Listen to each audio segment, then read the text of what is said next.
Всем привет! Меня зовут Артём, и это видео для начинающих, для тех, кто только начинает учить русский язык, и кто хочет научиться понимать русский язык на слух, используя вот такие видео, подкасты, но, возможно, вам еще сложно смотреть быстрые видео, где говорят быстро, где используют сложные слова.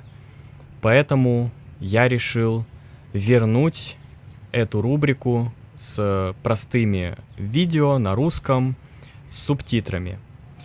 И сегодня я хотел бы рассказать вам о том, как вы можете использовать субтитры для изучения русского языка или любого другого языка.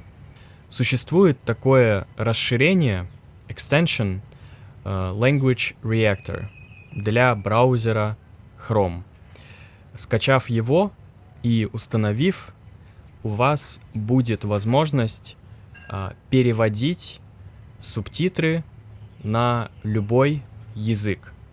То есть это видео идет с русскими субтитрами.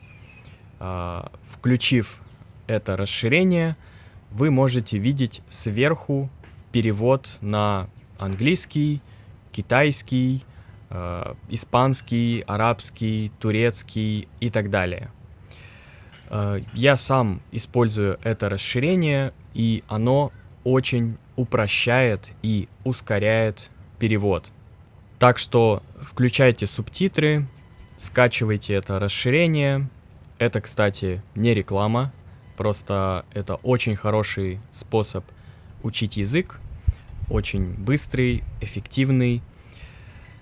И смотрите эти видео, другие видео на русском каждый день, желательно каждое видео по нескольку раз.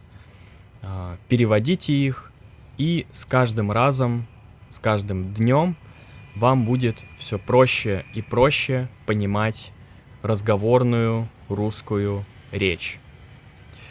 На этом на сегодня все. В следующих видео я буду говорить на другие темы. А на этом я с вами прощаюсь и скоро увидимся. Пока!